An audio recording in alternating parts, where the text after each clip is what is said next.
MD cat और ई cat में हम लोग फिज़िक्स से रिलेटेड तमाम थ्योरी जो कि बुक 1 और बुक 2 में मौजूद है और उसके जितने भी पास्ट पेपर के एमसीक्यूज़ मौजूद हैं उन तमाम की हम लोग प्रैक्टिस कर रहे थे।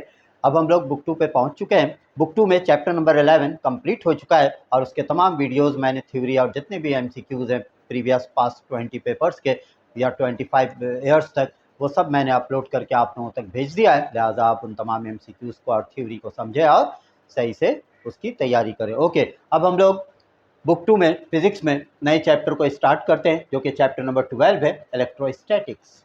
इलेक्ट्रोस्टैटिक्स इलेक्ट्रोस्टैटिक्स क्या है भाई? इलेक्ट्रोस्टैटिक्स के हवाले से फॉर एग्जांपल अगर आप सर्दियों के मौसम में रेशमी कपड़े पहन रहे हो या रेशमी शर्ट आपका हो और अगर आप उसको हैंग करें किसी लोहे के गेट पर या किसी आयरन स्टैंड पर, तो आप ये देखेंगे कि आपको बहुत तेज़ एक इलेक्ट्रिक शॉक लगता है।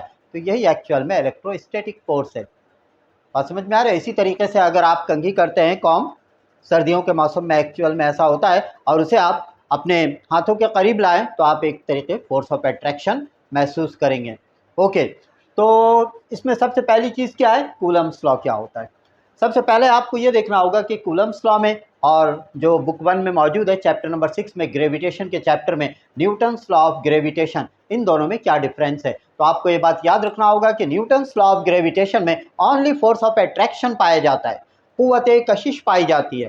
कायनात में या यूनिवर्स में जितनी भी चीज़ें मौजूद हैं, जितनी भी मादी चीज़ें मौजूद हैं, वो सब एक दूसरे को क्या कर रहे होते हैं? फोर्स ऑफ अट्रैक्ट कर रहे होते हैं, यानी उनके दरमियान सिर्फ अट्रैक्शन की सलाहियत है, कुव्वते कशिश। जबकि कूलम्स लॉ में क्या होता है? कूलम्स लॉ में यह है कि दो चार्ज पार्टिकल के दरमियान फोर्स ऑफ अट्रैक्शन भी पाया जा सकता है या फिर फोर्स ऑफ रिपल्शन भी पाया जा सकता है। बोथ फोर्सेस, दोनों फोर्सेस यहाँ पे हो सकते हैं। फॉर एग्जांपल मैंने यहाँ पर डायग्राम बनाया है, एक चार्ज बॉडी है जिसके चार्ज क्या है? Q1, दूसरा क्या है? Charge Q2। एक के ऊपर मैंने पॉजिटिव चार्ज फैला दिया है और दूसरे के ऊपर मैंने नेगेटिव चार्ज फैलाया है। इसका मतलब ये दोनों अपोजिट चार्जेस हैं। अगर अपोजिट चार्जेस होंगे तो इन दोनों के दरमियान क्या पाया जाएगा? Force of attraction.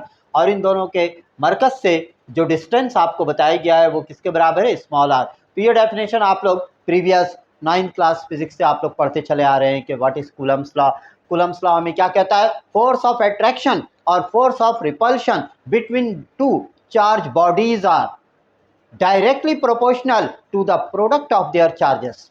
इन दोनों के जो चार्जेस हैं, एक के चार्जेस Q1 है, दूसरे के चार्जेस Q2 हैं, इन दोनों का आप प्रोडक्ट निकालें, मल्टीप्लाई कर दें तो ये डायरेक्टली प्रोपोर्शनल किसके होगा? फोर्स ऑफ अट्रैक्शन या फिर फोर्स ऑफ रिपल्शन के। अगर यहाँ ऑपोजिट चार्जेस है तो आप इसे फोर्स ऑफ अट्रैक्शन का नाम देंगे, और अगर ये सेम चार्जेस हो जाए यानी दोनों डबल पॉजिटिव या दोनों डबल नेगेटिव चार्ज, तो आप इसी F को क्या कहेंगे? पढ़ते वक्त फोर्स ऑफ रिपल्शन पढ़ेंगे।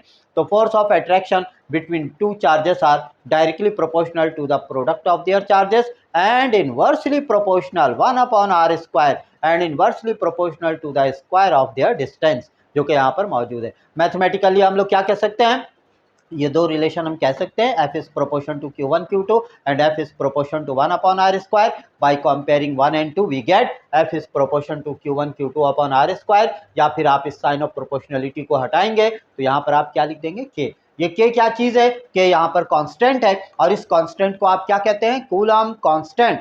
और इन SI सिस्टम इसकी वैल्यू आपने याद रखना है 9 × 10⁹ newton metre square upon coulomb square. ये यूनिट किस तरह बना? अगर आप इस आर स्क्वायर को यहाँ शिफ्ट कर दें तो फोर्स की यूनिट न्यूटन और ये यहाँ आकर मीटर स्क्वायर हो जाएगा। कूलम्ब कूलम्ब जब अपॉन में जाएंगे तो कूलम्ब स्क्वायर बन जाएगा। तो के की वैल्यू क्या होती है? 9 × 10⁹ और ये किस तरह आया? के किसके इक्वल होता है? ये भी आप याद रखें, के equal to 1/4πε0। K is equal to 1/4πε0। 4 is constant, pi is also constant, epsilon naught ये भी एक कांस्टेंट वैल्यू है और इस एप्सिलॉन नॉट को क्या कहा जाता है? Permittivity of free space. Permittivity of free space. ये परमिटिविटी ऑफ फ्री स्पेस क्या होती है? आप ये देखें कि इन दोनों चार्ज पार्टिकल के दरमियानी रीजन में क्या मौजूद है? हवा मौजूद है, और इस एयर से क्या चीजें पास हो रही हैं? इलेक्ट्रिक लाइंस ऑफ फोर्सेस या मैग्नेटिक लाइंस ऑफ फोर्सेस। तो मैग्नेटिक लाइंस ऑफ फोर्सेस या इलेक्ट्रिक लाइंस ऑफ फोर्सेस जो पास हो रहे हैं इनके दरमियानी मीडियम में क्या मौजूद है? एयर मौजूद है। तो इसकी जो कांस्टेंट वैल्यू है इसको हम लोग क्या कहते हैं? Permittivity of free space. और एप्सिलॉन नॉट की वैल्यू भी आप याद रखें एमसीक्यूज के लिए 8.85 एक्सपोनेंट -12। और जो यूनिट यहाँ पर k के लिए है इस यूनिट को आप इन्वर्टेड कर दें, क्योंकि k और epsilon naught both are reciprocal to each other, ये 1 में है एप्सिलॉन नॉट, तो इसलिए इस यूनिट को आप पलट दें coulomb square upon newton metre square. तो ये बेटा आपने कूलम्स लॉ याद रखना है। दूसरा आप देखिए क्या होता है इलेक्ट्रिक फील्ड इंटेंसिटी। जिस तरह हम लोग मैग्नेट को देखते हैं, मैट्रिक क्लास में आप लोगों ने मैग्नेट या मकनातीस का एक्सपेरिमेंट किया है कि मैग्नेट को रखते हैं और उसके इर्द गिर्द कंपास को मूव देकर उसकी मैग्नेटिक फील्ड बनाते हैं। जिस तरह मैग्नेट के अराउंड में एक ऐसा रीजन होता है जहां तक उसकी फोर्स ऑफ अट्रैक्शन मौजूद होती है, अगर कोई आयरन पार्टिकल छोटा सा भी उस रीजन में आ जाएगा तो वो मैग्नेट उस आयरन पार्टिकल को अपनी तरफ क्या करेगा, अट्रैक्ट करेगा। बिल्कुल इसी तरह जिस तरह मैग्नेट के अराउंड में मैग्नेटिक फील्ड पाया जाता है, इसी तरह अगर कोई इलेक्ट्रिक चार्ज पार्टिकल है तो उसके इर्द गिर्द एक फील्ड पैदा हो जाता है जिसको हम लोग क्या कहते हैं, इलेक्ट्रिक फील्ड।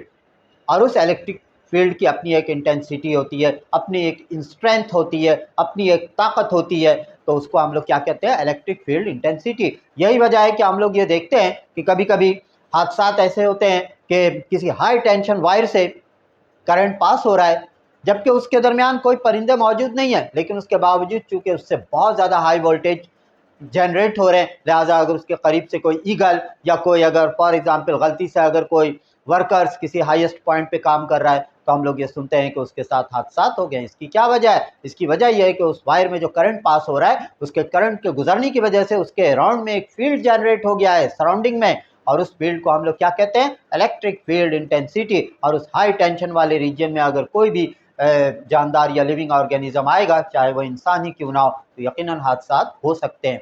तो इसी तरह इसको इलेक्ट्रिक फील्ड इंटेंसिटी का नाम दिया गया है। देखें इसकी डेफिनेशन क्या है, the force experienced by a test charge to a point charge q naught is called electric field intensity.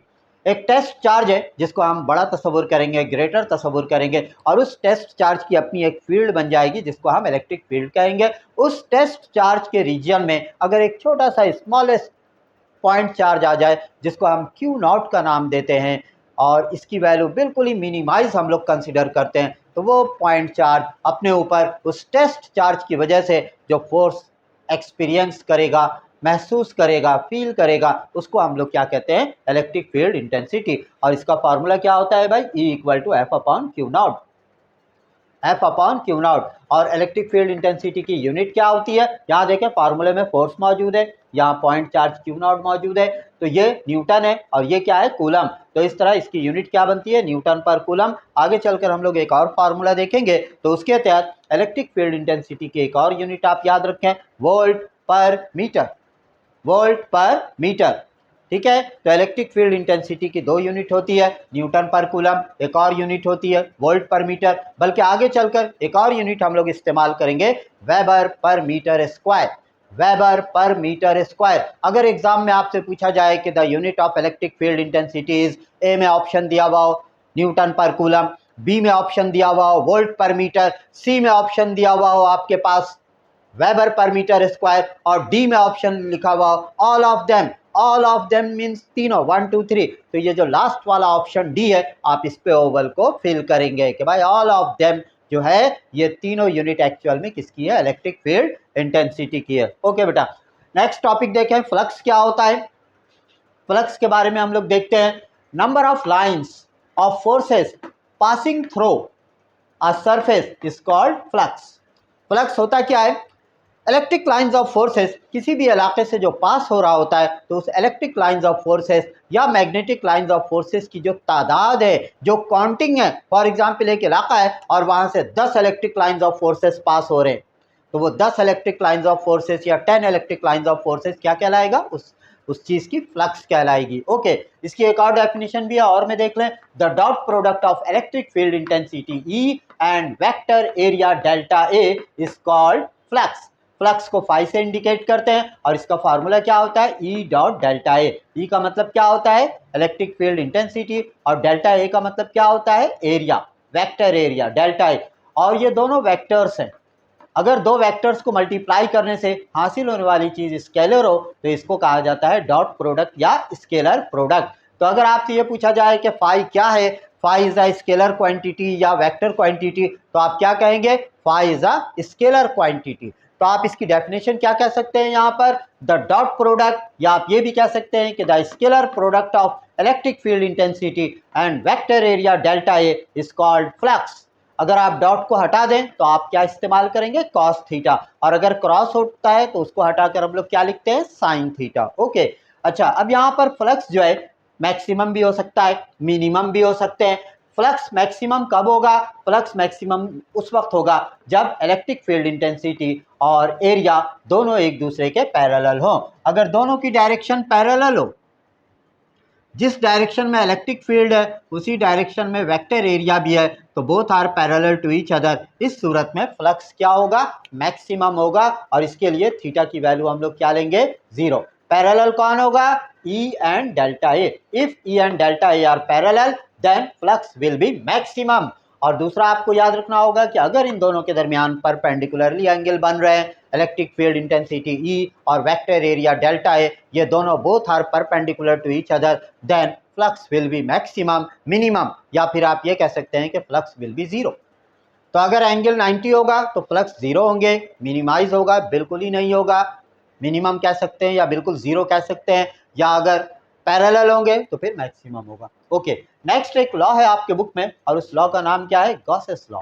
Gauss's law हमें क्या कहता है कि अगर एक क्लोज्ड सरफेस है, इनक्लोज्ड एरिया है, और इसके अंदर बहुत सारे चार्जेस मौजूद हैं, Q1, Q2, Q3, Qn तक लातादाद, infinite number of charges are present in this enclosed surface. Okay, तो गॉसेस लॉ हमें क्या कहता है कि इन तमाम चार्जेस को आप प्लस करें, और प्लस करने के बाद इसे एप्सिलॉन नॉट से डिवाइड कर दें, या 1 अपॉन एप्सिलॉन नॉट से मल्टीप्लाई कर दें, तो हमें इस रीजन का क्या मालूम हो जाएगा, टोटल फ्लक्स। तो गॉसेस लॉ हमें क्या कहता है कि अगर किसी इनक्लोज्ड सरफेस में बहुत सारे चार्ज पार्टिकल मौजूद हो, Q1, Q2, Q3 and so on Qn, तो उन तमाम चार्जेस को आप प्लस करेंगे, और प्लस करने के बाद आप उसे मल्टीप्लाई करेंगे, किससे, 1 अपॉन एप्सिलॉन नॉट से मल्टीप्लाई करेंगे, या अगर आप डिवाइड का लफ्ज इस्तेमाल करेंगे तो कहेंगे सिंपली एप्सिलॉन नॉट से डिवाइड कर देंगे, तो जो चीज़ें हमें मालूम होंगी उसे हम टोटल फ्लक्स कहेंगे, जो कि इस पूरे रीजन का होता है, और ये गॉसेस लॉ का फॉर्मूला है। नेक्स्ट देखें क्या है टॉपिक, इलेक्ट्रिक पोटेंशियल, या इसको आप पोटेंशियल डिफरेंस भी कह सकते हैं। क्या कह सकते हैं इसको आप, पोटेंशियल डिफरेंस। ये पोटेंशियल डिफरेंस क्या होता है, work done in moving a test charge from one point to the other divided by the magnitude of test charge. Okay, देखिए इसमें क्या कहा जा रहा है कि एक टेस्ट चार्ज को आप हरकत दे रहे हैं, एक टेस्ट चार्ज को आप इलेक्ट्रिक फील्ड में हरकत दे रहे हैं, तो उस टेस्ट चार्ज को एक मुकाम से दूसरे मुकाम तक ले जाने के लिए आपने जो भी वर्क डन किया है, एक टेस्ट चार्ज है, एक पार्टिकल से टेस्ट चार्ज है, उसको आप एक पॉइंट से अनदर पॉइंट तक ले जा रहे हैं, तो यकीनन आपने उसके ऊपर क्या सरंजाम दिया है, वर्क डन किया है। तो उस वर्क डन को, टोटल वर्क डन को अगर आप उसी टेस्ट चार्ज की Q की वैल्यू से डिवाइड कर दें, या Q0 की वैल्यू से डिवाइड कर दें, तो आपके पास डिवाइडेड का लफ्ज लिखा हुआ है, divided by the magnitude of test charge, उसी चार्ज पार्टिकल की मैग्नीट्यूड जो है उससे अगर आप डिवाइड कर देंगे तो आपको क्या मालूम हो जाएगा, PD, यानी पोटेंशियल डिफरेंस, जिसको हम लोग क्या कहते हैं, वोल्ट कहते हैं। तो पोटेंशियल डिफरेंस का फॉर्मूला आपको याद रखना होगा, W/Q0 या फिर E dot delta R, E dot delta R. तो इसके तहत भी आप पोटेंशियल डिफरेंस की एक और डेफिनेशन कर सकते हैं कि the dot product of electric field intensity and position vector R, the dot product of electric field intensity E and position vector delta R, the multiplication of these two are also called potential difference, और इसको हम voltage भी कहते हैं। Okay, तो इस फॉर्मूले से यहाँ पर ये यूनिट आया है जो कि हम लोगों ने लिखा है वोल्ट पर मीटर, वोल्ट पर मीटर, क्योंकि अगर आप यहाँ से E को हटाएंगे तो E किसके इक्वल होगा, V, और ये डेल R नीचे चला आएगा, V अपॉन डेल्टा R हो जाएगा, तो V मीन्स वोल्टेज, और ये डेल्टा R जब अपॉन में आएगा तो मीटर में होगा, तो वोल्ट पर मीटर यहाँ से एक यूनिट बनती है। और आगे चल के हम लोग देखेंगे कि पोटेंशियल डिफरेंस या वोल्टेज की एक और यूनिट भी होगी जो कि वेबर पर मीटर स्क्वायर होता है। ओके, नेक्स्ट टॉपिक है कैपेसिटर। कैपेसिटर क्या चीज़ है भाई, capacitor is a device, capacitor एक इलेक्ट्रिकल इंस्ट्रूमेंट है, कैपेसिटर एक डिवाइस का नाम है। कैसे डिवाइस का नाम है, विच स्टोर चार्ज, जो कि चार्ज को स्टोर करता है। तो वो ऐसा इलेक्ट्रिकल इंस्ट्रूमेंट या ऐसा डिवाइस जो कि चार्ज को जमा करने की सलाहियत रखता है, उसे हम क्या कहते हैं? कैपेसिटर कहते हैं। मुख्तलिफ इलेक्ट्रिकल इंस्ट्रूमेंट में कैपेसिटर इस्तेमाल होते हैं। फॉर एग्ज़ाम्पल AC है, फ़ैन है, इसी तरीके से वॉशिंग मशीन है, और भी इसी तरह के पानी के मोटर हैं, वाटर पम्प, इन तमाम के अंदर क्या मौजूद होते हैं? कैपेसिटर मौजूद होते हैं। उसका काम क्या होता है कि वो चार्ज को स्टोर कर लेता है, और जब आप फ़ैन वगैरह या AC वगैरह रन करते हैं तो उसकी कूलिंग में कोई ख़ास इफेक्ट नहीं पड़ता है, और वो कंटिन्यूसली आपको वर्क डन करके देता है। वरना क्या होगा कि वो तेज़ घूमेगा, तमाम चार्ज को यूज़ कर लेगा, फिर वो डिम हो जाएगा। फिर जब चार्ज स्टोर करने में कुछ वक्त लगेगा, फिर वो दोबारा काम शुरू करेगा। तो इसके लिए क्या लगा दिया जाता है? कैपेसिटर लगाए जाते हैं, ताकि वो कंप्लीटली अपने पास पहले से चार्ज को स्टोर कर ले। जिस तरह हम लोग वाटर को स्टोर करते हैं टैंकी में, सेम मीनिंग। ठीक है, ओके। कैपेसिटर की सिंपल डायग्राम क्या होते हैं कि इसमें दो मेटेलिक शीट लगी होती है जो कि एक दूसरे के पैरेलल होते हैं। एक मेटेलिक शीट को बैटरी के पॉजिटिव टर्मिनल से जोड़ा जाता है, दूसरी मेटेलिक शीट को बैटरी के नेगेटिव टर्मिनल से जोड़ा जाता है, और यहाँ से PD दिया जाता है, पोटेंशियल डिफरेंस वोल्टेज। तो आपको ये बात याद रखना है कि जितने ज़्यादा आप वोल्टेज देंगे उतना ही ज़्यादा चार्ज प्रोड्यूस होगा। तो charge is directly proportional to applied voltage, और जब इस इक्वल टू को आप इस साइन ऑफ प्रोपोर्शनलिटी को इक्वल टू में कन्वर्ट करेंगे तो यहाँ पे कांस्टेंट के तौर पर क्या लिख देते हैं? C क्या होता है? कैपेसिटेंस। कैपेसिटेंस, और इसकी यूनिट क्या होती है? फेराड या फिर माइक्रोफेराड। तो कैपेसिटेंस जिसे हम लोग C कहते हैं, इसकी यूनिट क्या होती है? फेराड, और इसके अगर स्मॉलर यूनिट की बात करें तो क्या होता है? Microfarad. And 1 microfarad is equal to 10⁻⁻6 farad. Capacitance आप किस फार्मूले से मालूम कर सकते हैं? A epsilon naught upon D। A क्या है? Area of this plate. D क्या चीज है? Distance between these two plates, और इन दोनों प्लेटों के दरमियान अभी क्या मौजूद है? Air space. तो इस एयर स्पेस की जो परमिटिविटी है उसको हम लोग एप्सिलॉन नॉट कहते हैं। और अगर इन दोनों प्लेटों के दरमियान, पैरेलल प्लेट्स के दरमियान कोई डाई इलेक्ट्रिक इस्तेमाल किया जाए, डाई इलेक्ट्रिक के तौर पे हम लोग कोई कोर इस्तेमाल कर सकते हैं। वुड कोर हो सकता है, लकड़ी के भी कोर हो सकते हैं, आयरन कोर भी हो सकता है, कॉपर के भी हो सकते हैं, या किसी भी और मेटेलिक शीट वगैरह को अगर हम इन दोनों प्लेटों के दरमियान में फिट कर देते हैं तो वो डाई इलेक्ट्रिक कहलाता है। और उस डाई इलेक्ट्रिक की सूरत में फिर उसके लिए हम लोग एक इजाफा करेंगे एप्सिलॉन आर। एप्सिलॉन आर क्या कहलाता है? Relative permittivity. Relative permittivity.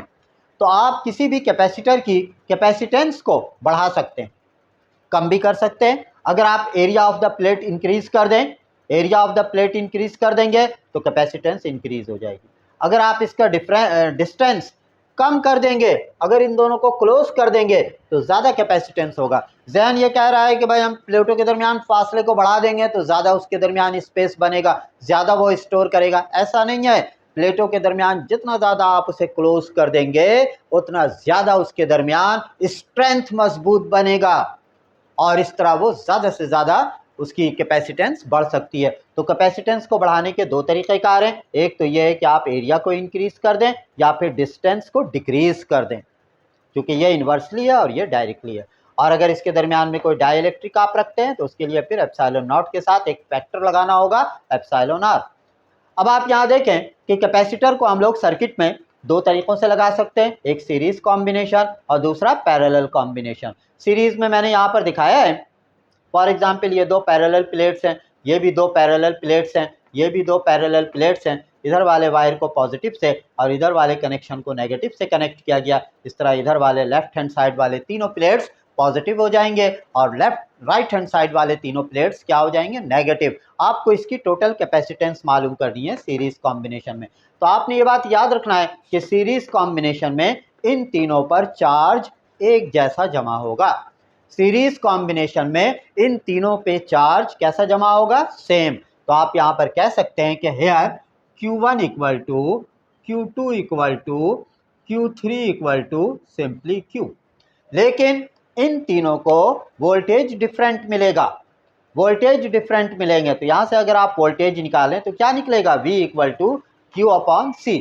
तो अगर आप टोटल की बात करें तो आप क्या लिखेंगे? V इक्वल टू, और वोल्टेज इन तीनों को डिफरेंट मिलेगा तो आप यहाँ कह सकते हैं कि V is equal to V1 plus V2 plus V3। v की जगह आप यहाँ से रख दें, v is equal to Q upon C, ये सी अपॉन में आ जाएगा। और यहाँ पे क्या लिखेंगे, q upon C1 plus q upon C2 plus q upon C3। अगर आप इन तीनों में से q को कॉमन ले लें तो क्या आ जाएगा हमारे पास, q upon C equal to q। इन तीनों में से आप q को कॉमन ले लें। यहाँ हम लोगों ने सिर्फ q रखा है, 1 2 3 रिमूव कर दिया है, because charge will be same in every capacitor, जो कि स्मॉल q के बराबर है। q आपने यहाँ से कॉमन ले लिया तो यहाँ 1 upon C1, 1 upon C2 and 1 upon C3 आ जाएगा। 1 upon C1, 1 upon C2 and 1 upon C3।